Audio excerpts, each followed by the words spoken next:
Hi there. Welcome to round 10 of the Great American Stampin Show. I'm Jodi Reinert, and I am one of 4 competitors in this little thing we've started called the Great American Stampin Show. We're just so excited to have you come along. I love the feedback from my customers who tell me how much they're enjoying each of these rounds and how much they're learning, the little tips that we all share, Shannon, Brandy, Julie, and I.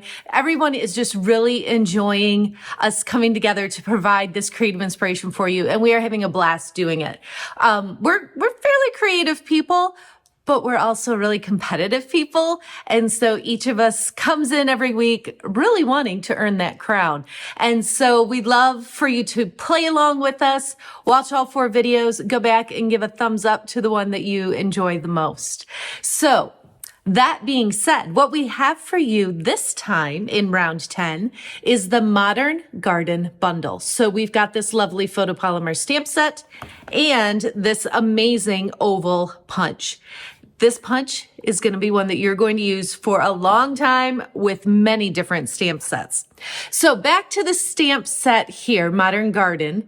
There are a variety of floral images and greetings. So it's got Christmas and birthday all in the same stamp set. And that's pretty unique. You know, we might have a greeting stamp set that's got a variety for different occasions and holidays, but to have floral images that you can use year round and then some specifically for Christmas is pretty unique. And so we think you're going to love the Modern Garden Bundle, and we're super excited to share with you what we've come up with this time.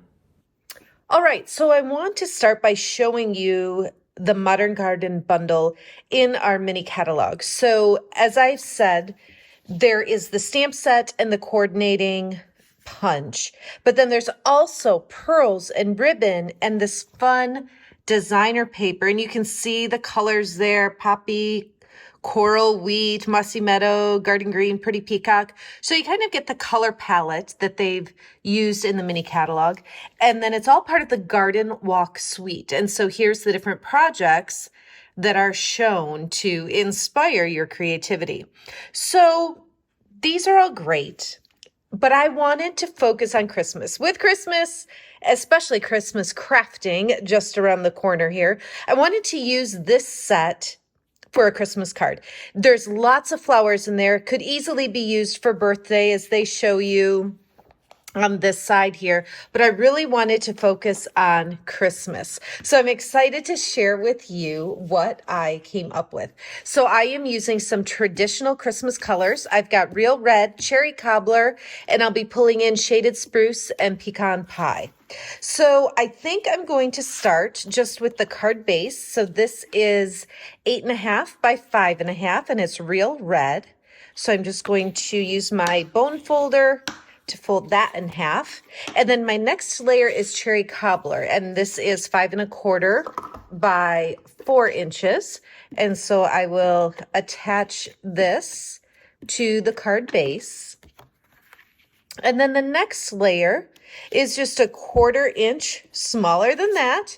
And this is very vanilla, and it's 3 3/4 by 5 inches. Now, this is going to be where I do all of my stamping.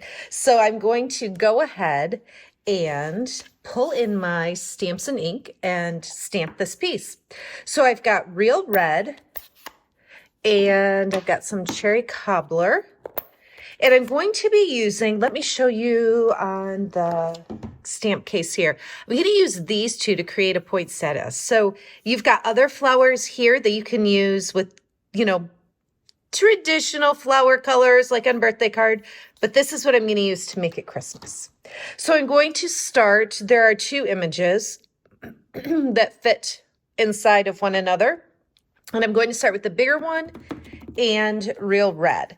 And so I am just going to create a background. It's kind of interesting because it's almost going to look like it's designer paper when I'm done. So I'm just doing some random stamping on the background to fill in this whole layer. Okay, so that is my real red. And then I'm going to go over those exact same images with the smaller stamp and cherry cobbler. So if you can kind of see how it lines up there. So it's the same, same shape, same floral image, just a little bit smaller.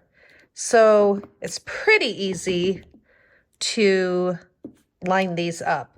And the beauty of it is too, it doesn't have to be exact. I think I twisted this one a little bit, didn't I? Yep, there we go. So I'll just add the insides to all of these. And one more down here. Let's see, where'd I go with that one? I think there. Okay, so I love that these coordinate like that, and doing real red and cherry cobbler are just a fun combination. It just gives it a little bit of depth, and I like the look of that. So now I'm going to take the little image that's like the center, and I'm going to use pecan pie. And this is super easy because it just needs to get in the general center. There's not a whole lot to worry about lining up. So that takes off any pressure to stamp the center.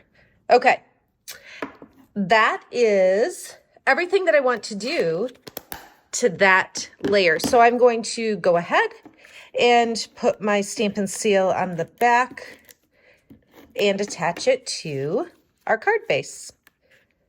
So there is the next layer, like that. And then I'm going to add a piece of vellum. Now, I love adding vellum to cards.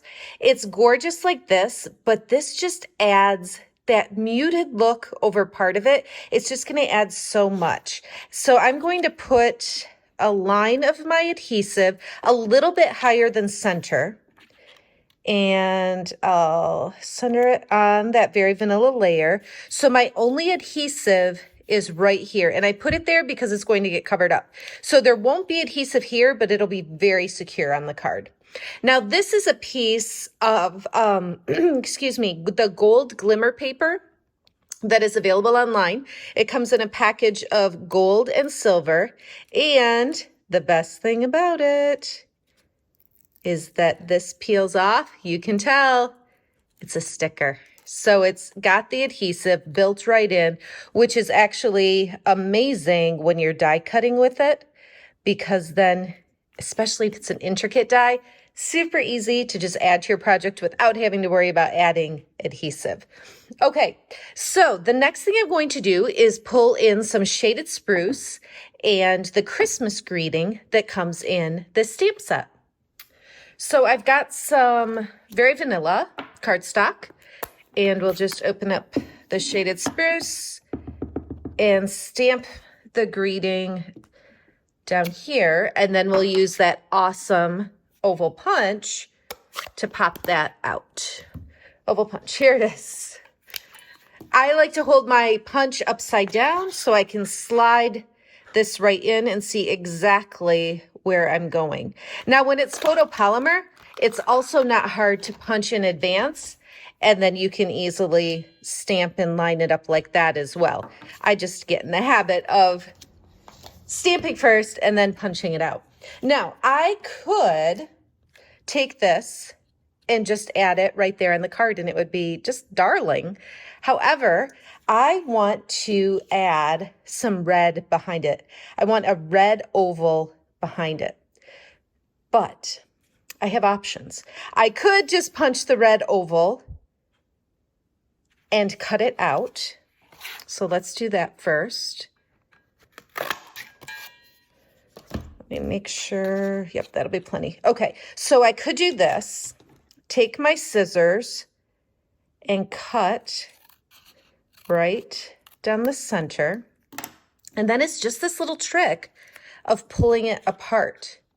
So it's the same exact punch, but when I cut it in half and kind of pull it apart, it creates, now it would be straighter if I actually put adhesive behind it, but I'm just trying to kind of show you.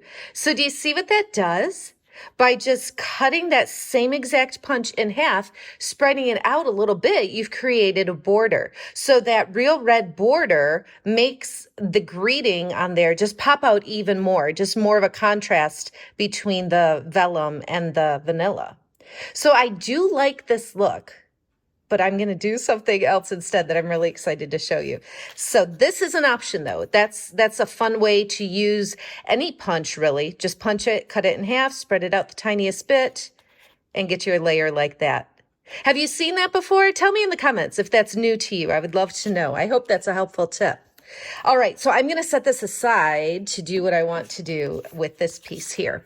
So I'm going to take, here it is, I was looking for my VersaMark. My VersaMark ink, I'm going to take the VersaMark ink and I'm just going to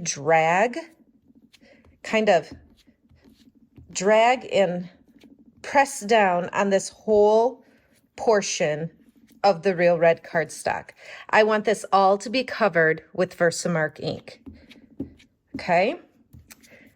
I think that's done well. Okay, let me pull this in. So I've got my little tray, and this is clear embossing powder, and I'm going to pour the clear embossing powder over this whole half. I think I got it good. Okay.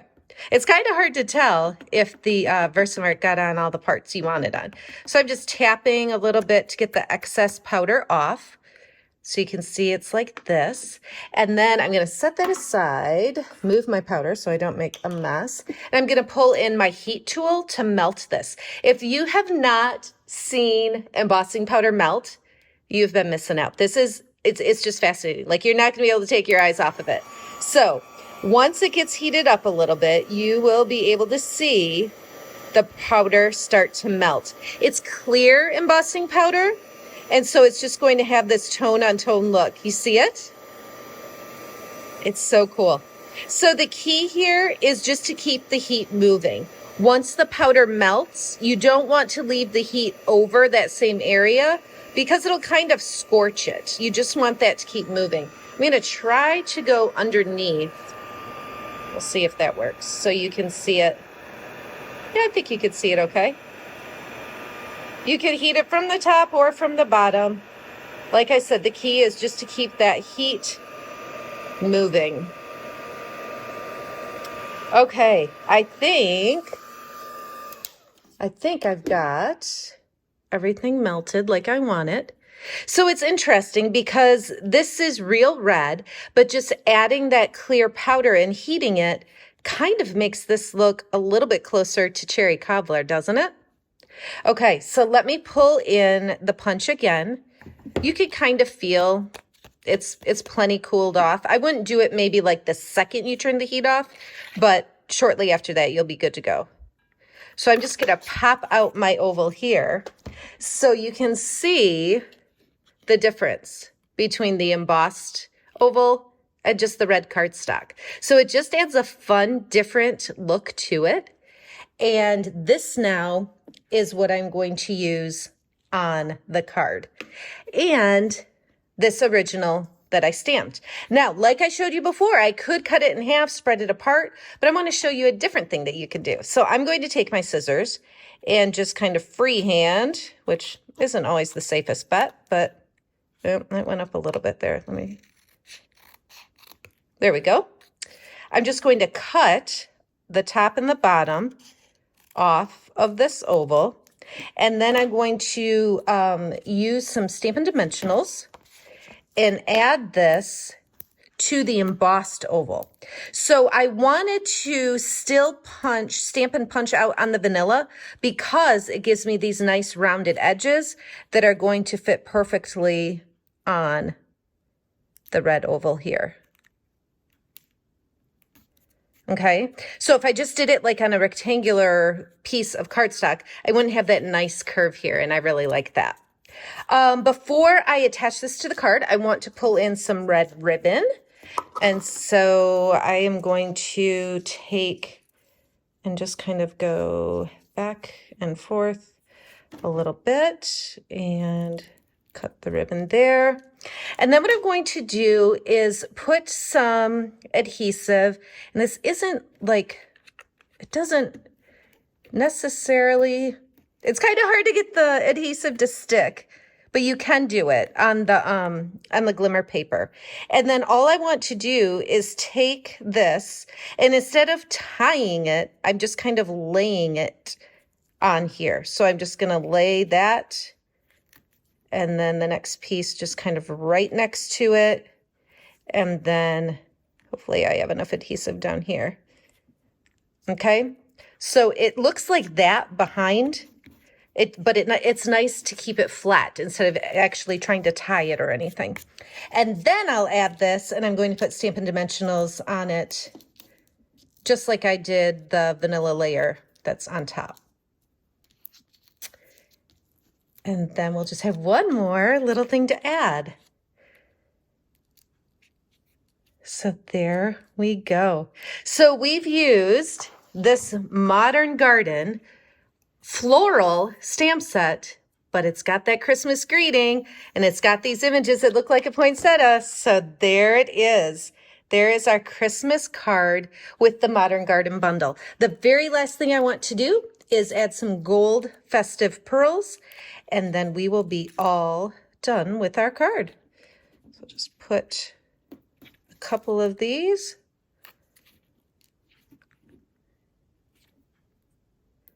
And like I said, I just really like the look of the vellum. I think this card would be so much different if it didn't have this vellum layer kind of breaking up that piece there.